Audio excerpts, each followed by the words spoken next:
Hello, welcome to a normal video. It's not an Epic Film Challenge 2 video, which I'm flooding you with right now. And I will continue to do so. But for now, I have a little break in the perhaps monotony of the Epic Film Challenge 2, which, for your information, that's just going to be a staple of the channel for the foreseeable future. So the people who've been watching and commenting along, thank you very much. The people who don't like that kind of thing, please stay subscribed for other videos. They will be coming. But I wanted to do a video because I received a package today of 6 Blu-rays and I thought, let's just make a video about these because it's pretty cool and there's a bit of a story behind it as well. I will talk about these in my next Blu-ray collection update, which will hopefully be coming soon. I'm waiting on like 2 things that are just taking forever to get here, and speaking of taking forever to get here, here is my network Blu-ray haul. Should we take the thumbnail right now? Should I go with that kind of face, or should I go with a more kind of, or shall I go with, I don't know, but you know, either way. And I'll leave this in. You're getting a little peek behind the curtain there at the exquisite art of making thumbnails. So I have 6 Blu-rays here from Network, which are a company in the UK who release DVDs, Blu-rays, TV shows, films. And I only kind of realised that they release quite a lot of cool shit. I heard that there was a sale going on, a summer sale, and I could not believe the prices. They were insane. They were absolutely batshit crazy. So all in all, these 6 titles cost me, I think, £24. The shipping was around £5, so it came to around 29 quid altogether. Now the thing with these is, there was a big sale, their website is not the best, and so loads of people were ordering, me included, because I couldn't believe these prices. I couldn't believe it wasn't butter, so I put my order in, and it didn't move. They took my money straight away, but there was no movement on the order. 1 day, 2 day, 3 day, 4 day, 5 day, 6 day, 7 day. Payment accepted. That's all it said. And loads of people had the same issue. They're like, my order hasn't processed. And people who had placed their orders a couple of days after me, they'd already had their stuff shipped out, like, you know, by the day. And they had all their stuff. And so I was kind of getting a bit concerned. I emailed them. They sent me back this generic copied and pasted response. Just, oh, we're dealing with some high traffic and we're trying to resolve it as soon as possible. Okay. Another week goes by. I email them again. They send me the exact same email, and then I email them again saying, "Excuse me, it's been 2 weeks. Could I not have an actual reply from you and not an automated response? Can you tell me a time frame? What's going on with the order? You took my money quick enough, but you're not. There's nothing. There's people who are receiving their orders, things like that. I mean, surely." There wasn't so many orders to the point where they just can't get to everything within 2 weeks. I mean, I don't know. I'm sure they're a busy company with other things, but I couldn't quite grasp why they couldn't sort this out quickly enough. 2.5 weeks passes. Email them again. I'm like, what is going on? They send me an email, and it's a really long one. It goes into all details about the problems they had and things like that. And they said, yeah, some items may not be in stock now, so we'll send you some of it.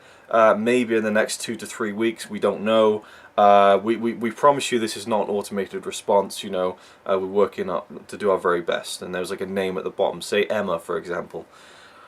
Okay, fair enough, It's going to take another couple of weeks, but whatever. Hopefully I'll get some of the stuff. It's a bit frustrating knowing that they might not send all of it, because some of it might not be in stock. I'd rather wait until they got it back in stock. Very frustrating. Then I received another email about 20 minutes later. It was the exact same email with another name at the bottom. This is not an automated response, and I just was so annoyed with this. And then finally, a week ago, the order went through. And they sent me a message and said, the problem with your order was that we undercharged you. We didn't charge you for the shipping because it was an international order and our system didn't know what to do with it. So as a gesture of goodwill, we're not going to charge you for the shipping, and we've sent your items out. And so they turned up today, and lo and behold, all 6 titles were there. So I have to give them credit at the end for giving me that free shipping, which was very much appreciated. And again, 24 quid for 6 titles is really, really good.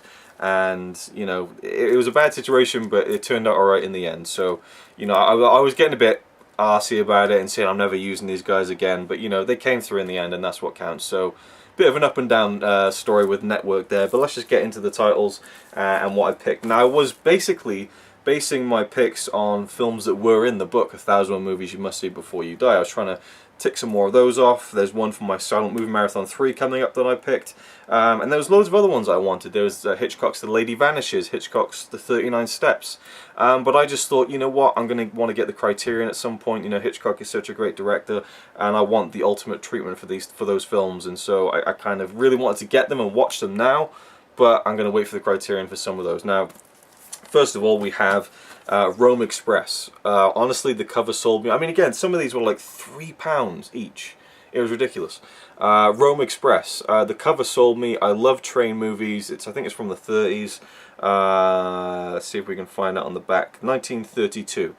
So we have Rome Express. I recently watched Shanghai Express. I don't know if it's going to compare in any way, but 30s train movie, I'm all in. We got Conrad Veidt in the film, who played the very famous The Man Who Laughs, I'm pretty sure. The guy who looks very much like the Joker, early silent film. Well, not an early silent film, it's one of the later silent films actually, but you know, it's an early film in the silent era. There's an image gallery, a booklet, and the film itself. You know, I mean, it just seemed like, you know, I love train movies. I'm such a big enthusiast of them. For a few quid, I just had to give it a pop. I had to give it a watch. It isn't in the book or anything, but you know, I really want to check that one out. This one is definitely in the book, and the extras sold me as well. I know there's a Criterion of this, but I just thought, you know what, there's enough there to really sell me on it. And again, the cheap price. Black Narcissus, directed by Powell and Pressburger, I believe. Yeah, Michael Powell and Emmerich Pressburger. I've only seen one of their films before, A Matter of Life and Death, and I absolutely adore that film. I wish it would get a proper Blu-ray release. I know there's one in France, but apparently it's not quite good. This has audio commentary with Michael Powell and Martin Scorsese. It has a documentary on Jack Cardiff, who I believe was the cinematographer, perhaps, of the film. Let's have a look. Yeah, he was a cinematographer. A featurette, extensive image galleries, a commemorative booklet, original promotional material, PDFs, you know. So I'm really looking forward to checking this one out. I've heard nothing but good things about it. Obviously, Martin Scorsese is a big fan of it. Next up, we have kind of a double bill here. We have a 60th anniversary edition of Animal Farm, and this is in the book. Movies you must see before you die. British animated film, and I'm really getting into animation lately. I'm really on kind of an animation kick, kind of as spewed from Hayao Miyazaki, and just I've been tracking down films that he found an influence in his early days from the 50s and stuff. And I'm just really getting into animation, I guess, and this was one that I just thought I need to see this. I've seen clips of it on TV when it was shown, you know, over the years, but never really saw it. Now I have it on Blu-ray. Commentary of Brian Sibley, looks to be some kind of featurette, character sketches, poster gallery, image gallery, clapperboard extract, so they've put quite a few things on here, and yeah, I'm really looking forward to checking this out. Now this is by, let me see, produced and directed by John Hallas and Joy Batchelor. So they're the people behind this. And what I also got, which was also, you know, again, very cheap, is the Hallas and Batchelor short film collection. Again, like I said, I'm getting into animation, and for, by all accounts, this is a fantastic release that kind of highlights this, I believe, a married couple who kind of did all this animation work. And this has, let me see, what does it have? I mean, it says the main feature is, oh, it doesn't give a length. It just says 139 minutes. I don't know if that's including the special features as well, but it has loads of short films with varying different styles of animation from what I can tell. I looked up kind of everything about it, and it looked really interesting to me. And so you get image gallery, you get, it looks like documentaries and things about the life of John Hallas. And so I'm just looking forward to this kind of being a nice supplement to Animal Farm. You know, if I like Animal Farm, then I'm going to love this, and it just seems like a nice kind of double pack, you know, for very, you know, inexpensive price. Then we have a Alfred Hitchcock film called Sabotage. I know nothing about this, but it is in the book, so I'm interested to see it. You know, it's just crazy to me how many films Alfred Hitchcock did. I've got the is it called the Masterpiece Collection that has like 16 films, and it's like Rear Window, Rope, Vertigo, Psycho, and you know, The Birds. There's just so many. It's like classic, classic, classic, classic. And you're just like, how did he do so? And then there's other films he's done, like North by Northwest, Dial M for Murder, Strangers on a Train, and that's just his period of work from like the 50s and 60s. You know, you have the stuff that he did in the 30s and the 20s. I mean, he directed so many films, and I really want to just check out as many as I can because, you know, Rebecca, he's just an amazing director, and if this is in the book, then it must be a good one. This has an introduction, an on-location featurette. I don't believe it was filmed on location, but it's called On Location. and an image gallery. So yeah, another Hitchcock film.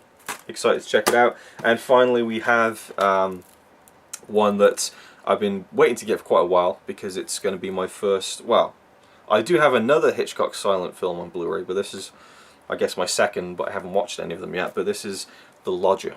And isn't it called The Lodger, Story of the London Fog, or something like that? Is that the full title? It doesn't say on the Blu-ray. But anyway, we have a nice clear case. It feels like, you know, Massive Cinema Arrow, something like that. It is still network.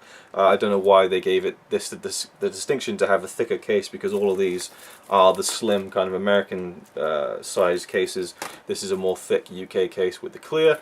3 discs. We have the Blu-ray. We have a 2 CD soundtrack. I guess they recorded a new soundtrack for this, which I think is kind of hit and miss. People have complained that there's a song in this, which I don't like, but I'll see what it's like when I get to it, I suppose. A commemorative booklet, an image gallery, and an in-depth interview with Nitin Sawhney. I don't know who that is. Oh, the person who did the new soundtrack. Interestingly enough. So there you go, The Lodger. Now let me know if you've seen any of these films, what you think of them. I'm hoping by the time I do my Blu-ray update I'll actually have something to say about these films. But yeah, so we got The Lodger, Sabotage, Animal Farm, and the Halas and Bachelor short film collection. I've already seen it, but you know, I'm doing it now. I'm doing the post-match roundup. Black Narcissus and Rome Express. So there you go. I'm looking forward to opening these and digging into these and having a look at the booklets and things like that. And I'll check back in with you with my next Blu-ray update. Hopefully I'll have watched some of them at least. And yeah, and I'm hoping to do more Blu-ray updates where I have things to say about the films, whereas this one it's just like, hey, look at this, it's pretty cool, I've never seen it, I have no opinion of it, but there you go. So, thank you for watching, hope you enjoyed. Check Network out, you know, I mean, they have some good stuff, If I'd have known they had the Adrian Mole TV series collection for like 4 or 5 quid, I would have jumped on that, because I love that show. Very old, not very old, but fairly old British TV show, Adrian Mole. And I didn't even know I had a DVD release. It was like, I'm going into a whole tangent about Adrian Mole, I'll leave it there, but you know, they have some good stuff. Check them out, and yeah, I'm happy that it turned out well in the end and everything. It was packaged well, no damages or anything, so it's a thumbs up from me. I'm looking forward to diving into these. Thank you for watching. Stay tuned for more Epic Film Challenge 2 videos, but I promise there'll be more things coming on the channel in the future as well. I'm trying to do my best to kind of juggle a lot of stuff at the moment, and I almost got through the whole video without that fucking Facebook Messenger dinging and ruining the video. It didn't ruin the video. Who am I kidding? I'm getting tongue-tied now. It's time to end it. Thank you for watching, and I'll see you in the next one. So you might say he's a really nice guy, really, but if fucking don't cut shit with me. He says he's really cool, but I think he's a tool.